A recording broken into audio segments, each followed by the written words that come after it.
लेकिन बड़े भाई रामदास के घर में हमेशा की तरह कड़क आवाज गूंज रही थी।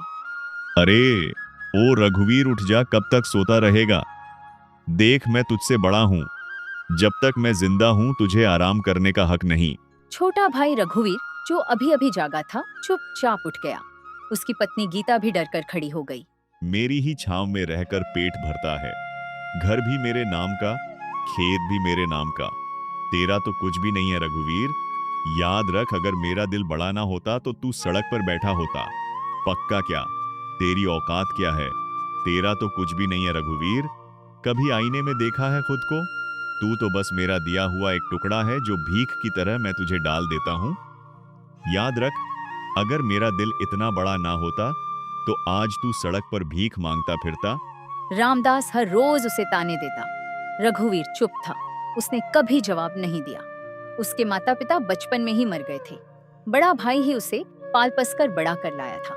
लेकिन जैसे जैसे रामदास की उम्र और दौलत बढ़ी, उसका दिल सिकुड़ता चला गया।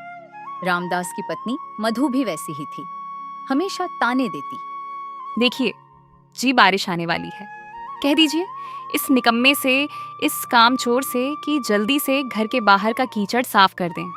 सारे गांव वाले हमारे घर के सामने से ही तो गुजरते हैं। अगर रास्ता गंदा हो गया तो लोग क्या कहेंगे? कहेंगे कि इतने बड़े खेत, इतने मवेशी, इतना सोना रखने वाले रामदास के घर के आगे कीचड़ भरा पड़ा है। लोग हंसेंगे हम पर। इज्जत का भी कोई मोल होता है, लेकिन इसको क्या फर्क पड़ता है? इसे तो बस रोटी चाहिए खाने को, चाहे घर की इज्जत मिट्टी में मिल जाए। सुबह से पड़ा हुआ है जैसे कोई राजा हो। रोज इसे देखकर मन जलता है। घर में पालतू जानवर भी इससे ज्यादा काम के होते हैं। कहिए इससे उठे और साफ करें, वरना बारिश में ये सारा कीचड़ अंदर तक आ जाएगा और गांव वालों के सामने हमारी नाक कट जाएगी। सुन लिया ना रघुवीर? जा घर के आगे का रास्ता साफ कर और सुन, मवेशियों के लिए चारा भी काट ला। मुझे खेत देखने जाना है, वहां भी काम होगा। रघुवीर चुपचाप बाहर निकल गया। उसका दिल भारी था। हर दिन भाई की बातें उसे तोड़ रही थीं, लेकिन फिर भी वह यही सोचता, भैया ने ही तो पाला है, उनका हक भी है डांटने का। बारिश की बूंदें अब धीरे धीरे गिरने लगी थीं। आसमान में घने काले बादल थे। बूढ़ी दादी कह रही थी, अरे नदी का पानी बढ़ेगा आज। ईश्वर सबकी रक्षा करें। अगर बारिश तेज हुई और नदी का पानी घर तक आ गया तो सबसे पहले मेरे मवेशी बचाना। तेरा सामान तो वैसे भी कोई काम का नहीं, पर मेरी गाय भैंस मर गई तो नुकसान मेरा होगा। रघुवीर की आंखों में आंसू आ गए, पर उसने सिर झुकाकर कहा, ठीक है भाई, जैसा आप कहें, आपका हर हुक्म सर आंखों पर। और हाँ, अगर खाना खाने का मन करे तो पहले मुझे खिला देना, तू बाद में खा लेना, समझा? यह कहकर वह चला गया। बारिश अब तेज होने लगी थी। आसमान में बिजली कड़क रही थी। रघुवीर ने जल्दी जल्दी घर के बाहर का रास्ता साफ किया, फिर मवेशियों के लिए चारा काटने चला गया। मन ही मन उसने भगवान से कहा, हे प्रभु, इस बारिश में हमारे घर बचे रहे। भले ही मेरा कोई सामान बह जाए, पर भाई का घर बचा लेना। उनके पास तो सब कुछ है, मैं तो जहां भी जाऊंगा रह लूंगा। उसकी दया और भोलापन देखकर मानो बादल भी रो पड़े। बारिश और तेज होने लगी थी, लेकिन रामदास को अपने खेत की चिंता थी। उसने दूर से देखा, पानी खेतों में भर चुका था, मगर उसके मन में सिर्फ एक ही बात थी, अब की बार फसल मरी तो रघुवीर को काम से निकाल दूंगा।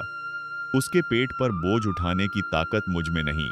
उसके मन का घमंड और लालच बारिश के पानी से भी ज्यादा गहरा था। बारिश की बूंदें अब तेज होकर मूसलाधार बन चुकी थीं। गांव के लोग अपने अपने घरों को मजबूत करने में लगे थे।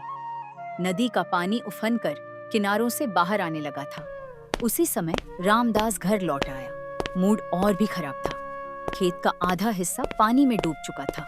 आते ही उसने देखा, रघुवीर ने चारा काटा नहीं था। दरअसल बारिश इतनी तेज थी कि रघुवीर खुद भीगकर कांप रहा था, लेकिन रामदास को उसकी हालत से कोई फर्क नहीं पड़ा। उसने गुस्से से चिल्लाकर कहा, अत्यधिक क्रोध और नफरत से भरा हुआ निकम्मे जब देखो तब भीगता रहता है, चारा नहीं काटा। अब मवेशी भूखे मर जाएंगे। तू किस काम का है आखिर?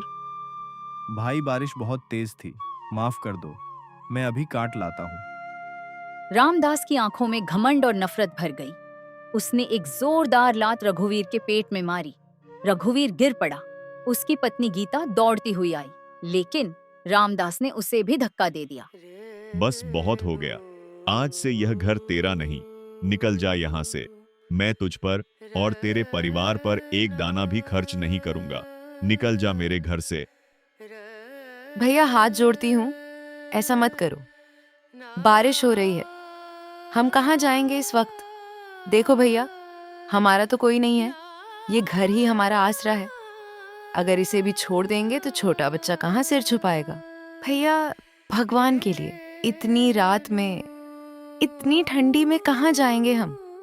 सड़क पर मर जाएंगे भैया। आपको जो चाहे सजा दे दीजिए, काम का दोहरा बोझ दे दीजिए, लेकिन घर से मत निकालो। जहां मर्जी जाओ। नदी में डूब मरना है तो मर जाओ, मुझे कोई फर्क नहीं पड़ता। यह घर मेरा है और इसमें रहने का हक भी सिर्फ मेरा है। बारिश की बूंदें अब रघुवीर के आंसुओं के साथ मिल चुकी थीं। वह चुपचाप उठा। उसके गीले कपड़े उसके शरीर से चिपक रहे थे। उसने अपनी पत्नी और बेटे को साथ लिया और निकल पड़ा। उसकी पत्नी की आंखें लाल थीं, लेकिन उसने भी कुछ नहीं कहा। दोनों घर से बाहर निकल गए। बाहर ठंडी हवा चल रही थी। बारिश में उनके पैर कीचड़ में धंस रहे थे। बच्चे का शरीर ठंड से कांप रहा था। रात का अंधेरा उतर आया था। गांव के लोग खिड़कियों से देख रहे थे, पर किसी की हिम्मत नहीं हुई कुछ बोलने की। रामदास से सब डरते थे। रघुवीर धीरे धीरे नदी की ओर बढ़ गया। नदी किनारे थोड़ी सी ऊंचाई थी, जहां बरगद का बड़ा पेड़ था। वहीं पर एक पुरानी झोपड़ी थी। उसी पेड़ के नीचे उसने पत्नी से कहा, यहीं रुकते हैं गीता। देखो, यह पेड़ की जड़ें भले ही बाहर निकल आई हैं। यह झोपड़ी भी पुरानी और टूटी फूटी है, लेकिन हमारे लिए यह भी किसी महल से कम नहीं है। कम से कम हमारे सिर पर एक छत तो होगी। ईश्वर ने हमें हर मुश्किल से बचाया है गीता, आज भी बचाएंगे। मुझे पूरा भरोसा है, हमारे दुख के दिन जल्दी ही खत्म होंगे। हमें बस हिम्मत नहीं हारनी है। जब तक यह सांसें चल रही हैं, मैं तुझे कभी भी खुले आसमान के नीचे सोने नहीं दूंगा। सुनिए जी, हमने किसी का क्या बिगाड़ा था? हम तो हमेशा सबका भला ही चाहते थे। फिर भी भैया ने हमें क्यों निकाल दिया? उनका दिल इतना कठोर कैसे हो गया? हम तो अपने हक का भी नहीं मांग रहे थे। बस 2 रोटी और सिर छुपाने की जगह चाहिए थी। क्या यही हमारा कसूर था? भगवान ही जाने अब हमारा क्या होगा। गीता मत रो। देखो, गोलू को ठंड लग जाएगी, उसका बदन कांप रहा है। अगर तू ऐसे टूट जाएगी ना तो मैं भी कमजोर पड़ जाऊंगा। मैं अभी जाता हूँ गांव के बाहर, वहां पेड़ के नीचे सूखी घास पड़ी थी, वहीं ले आता हूँ। देख लेना, इसी बारिश में, इसी ठंडी रात में हम अपना घर सजाएंगे। हाँ, टूटी फूटी झोपड़ी होगी, दीवारों से हवा भी आएगी, लेकिन वह हमारा होगा गीता, सिर्फ हमारा छोटा सा, लेकिन उसमें तेरा, मेरा और गोलू का सपना होगा। मुझे यकीन है भगवान हमें देख रहे हैं। एक दिन यही बारिश हमारी खुशियों की भीगी भीगी सौगात लेकर आएगी। वह उठा और घने अंधेरे में चला गया। उसकी पत्नी अपने भीगे बेटे को सीने से लगाकर बैठ गई। आसमान से बिजली चमक रही थी, बरगद के पत्ते झड़ रहे थे, पर उसी पेड़ के नीचे एक टूटे परिवार ने नया जीवन शुरू करने की ठानी थी। बारिश की बूंदें थमती नहीं थीं। रघुवीर, गीता और गोलू नदी किनारे बरगद के पेड़ के नीचे झोपड़ी में बैठे कांप रहे। गोलू भूख से रोने लगा। उसकी रोती आवाज सुनकर गीता भी रो पड़ी।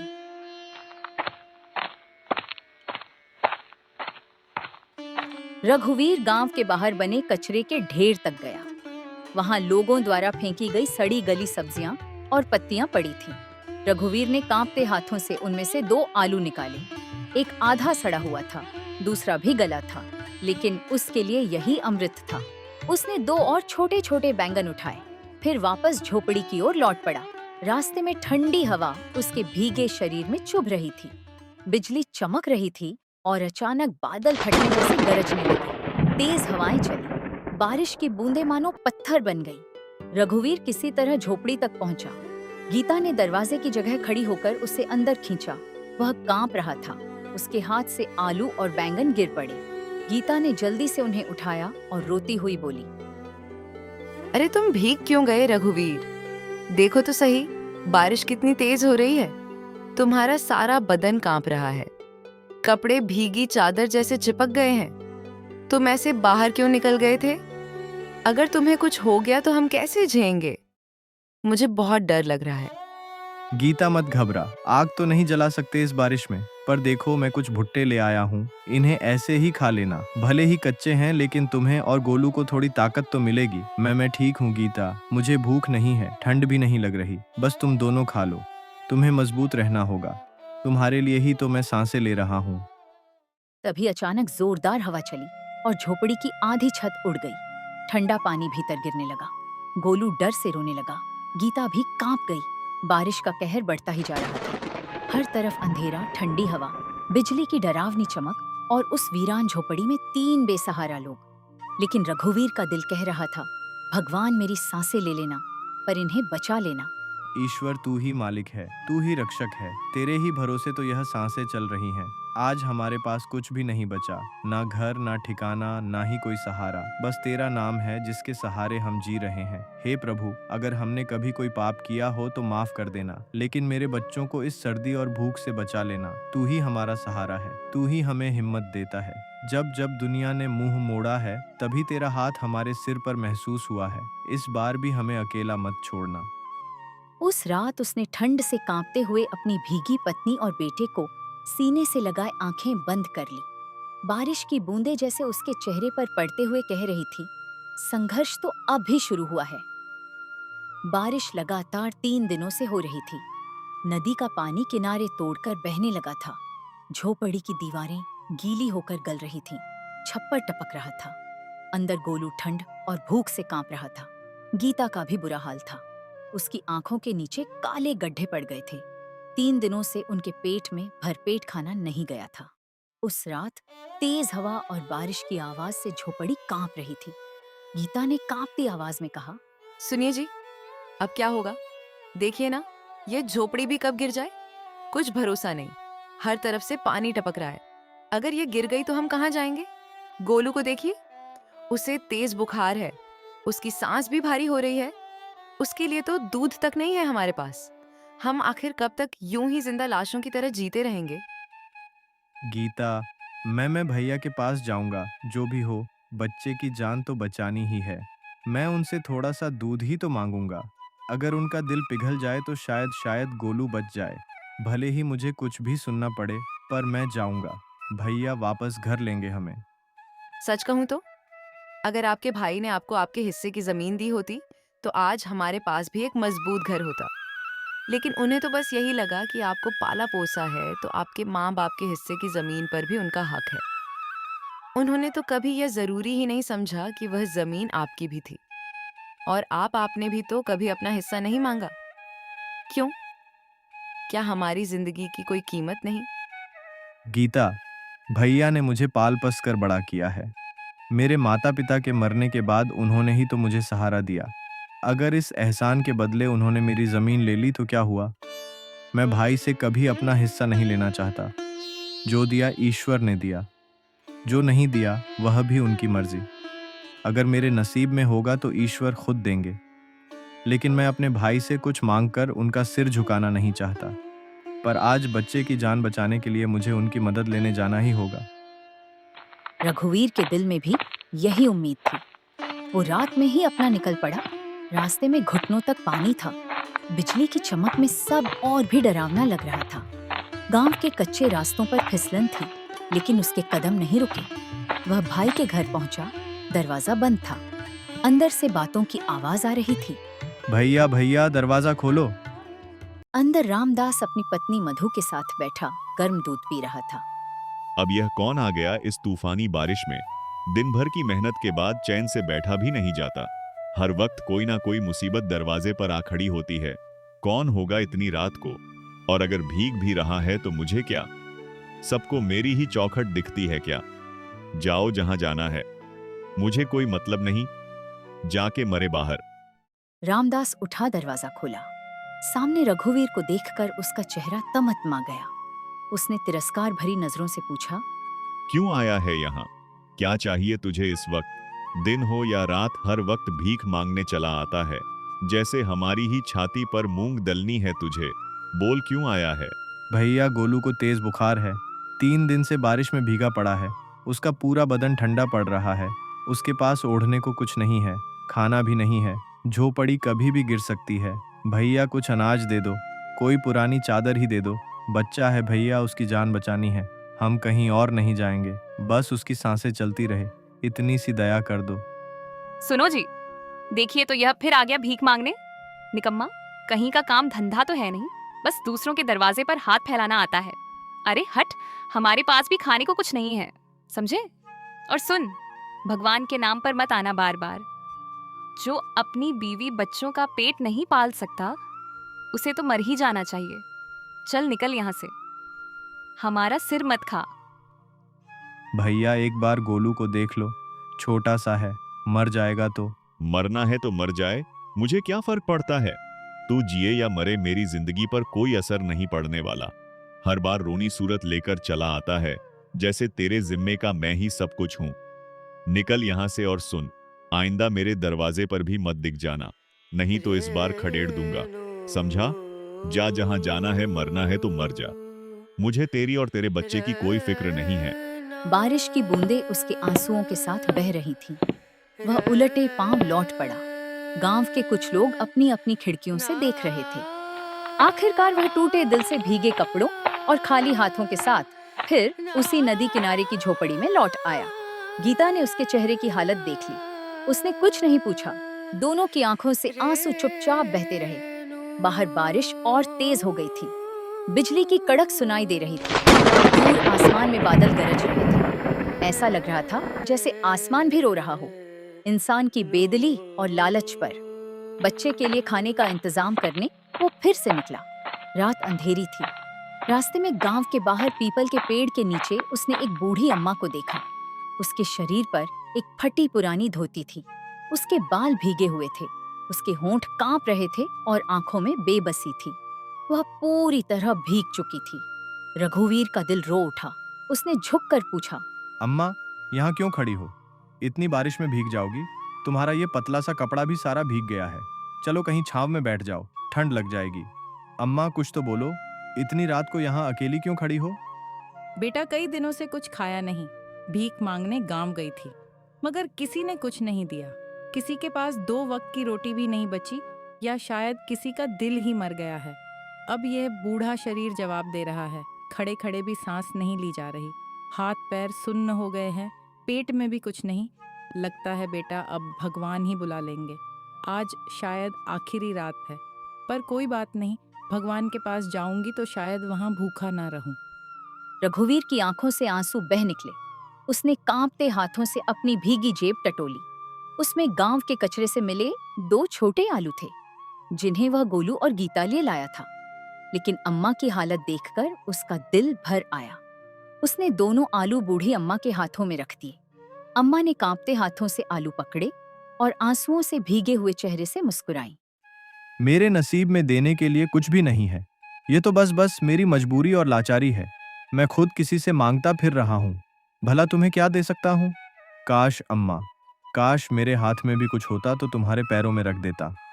मैं तुझे आशीर्वाद देती हूँ बेटा। बोल क्या चाहिए तुझे? जो मेरे बस में होगा वो दूंगी। बूढ़ी हूँ, हाथ खाली है, पर दुआएं देने की ताकत तो अभी बाकी है। अम्मा, आप भी मजाक कर रही हो। भला आप क्या दे सकती हो मुझे? लेकिन अगर सच में कुछ मांग सकता तो एक पक्का घर मांगता। अम्मा, एक ऐसा घर जिसकी छत से पानी न टपके, जिसके अंदर मेरी गीता और मेरा गोलू भीगे नहीं, ठंड से कांपे नहीं। बस एक पक्का घर, यही सपना है मेरा। जा बेटा जा, जो तूने मांगा है वो तुझे जरूर मिलेगा। आज मेरी एक इच्छा पूरी हुई है, पर तेरा सपना अधूरा नहीं रहेगा। यह मेरा आशीर्वाद है। ईश्वर तेरी यह इच्छा पूरी करेंगे। जा बेटा, तेरे दुख के दिन खत्म होंगे। रघुवीर को लगा अम्मा शायद बुढ़ापे में भ्रमित हो गई हैं। वह चुपचाप आगे बढ़ गया। उसकी आंखों से आंसू बह रहे थे, लेकिन दिल हल्का था कि उसने किसी भूखे को खाना तो खिलाया। जब वह वापस अपनी झोपड़ी के पास पहुंचा तो उसकी आंखें फटी की फटी रह गई। जहां वह टूटी फूटी झोपड़ी छोड़कर गया था, वहां अब एक बड़ा सा पक्का घर खड़ा था। लाल ईंटों की दीवारें, मजबूत छत खिड़कियां और सामने एक छोटी सी ओसारी थी जहां गीता बैठी थी। उसके चेहरे पर हैरानी और खुशी दोनों थी। गीता ने रघुवीर को देखकर रोते हुए कहा, सुनिए जी, ये घर कहाँ से आया? जब तू गया था तब तो कुछ नहीं था। अचानक बिजली खड़ी, बादल गरजे और फिर यह घर जैसे भगवान ने बना दिया हो। गीता, आज मुझे एक बूढ़ी अम्मा मिली थी, शायद वही फरिश्ता थी। मैंने उन्हें 2 आलू दे दिए और उन्होंने यह वरदान दिया। यह उनका आशीर्वाद है।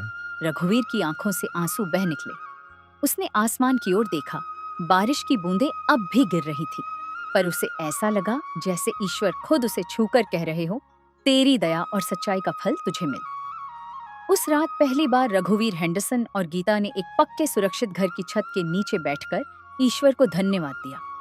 बाहर बारिश थी, हवा थी, बिजली थी, पर उनके दिलों में सिर्फ शांति और कृतज्ञता थी। अगले दिन गांव में हल्ला मच गया। हर कोई यही चर्चा कर रहा था।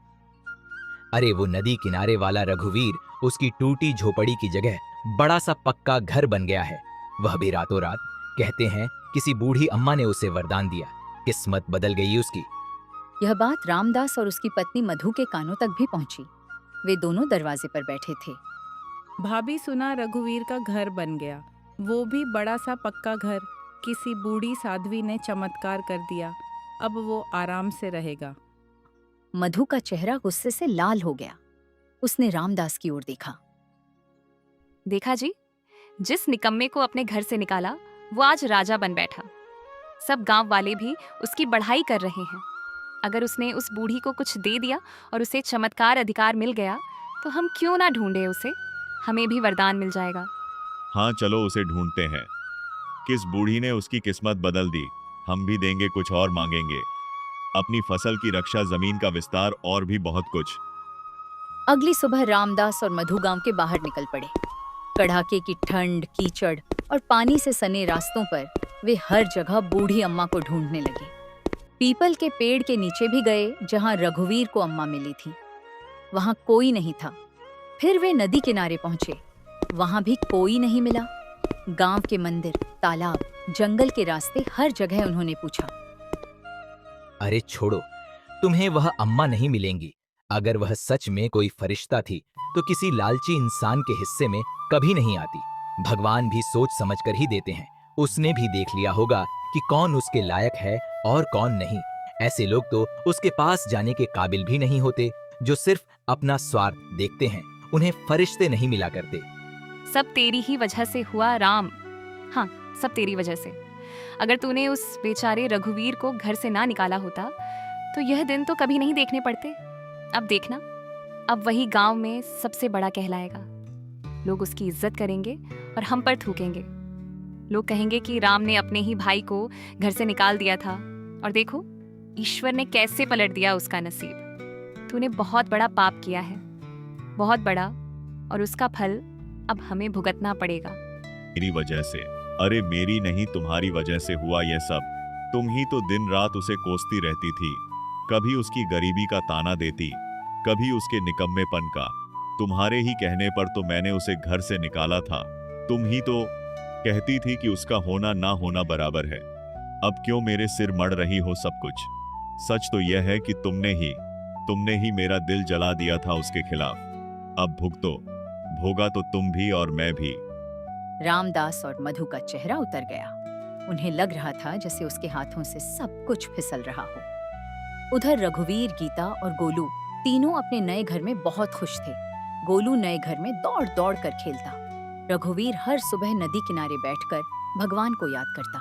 उसकी आंखों में कृतज्ञता के आंसू होते।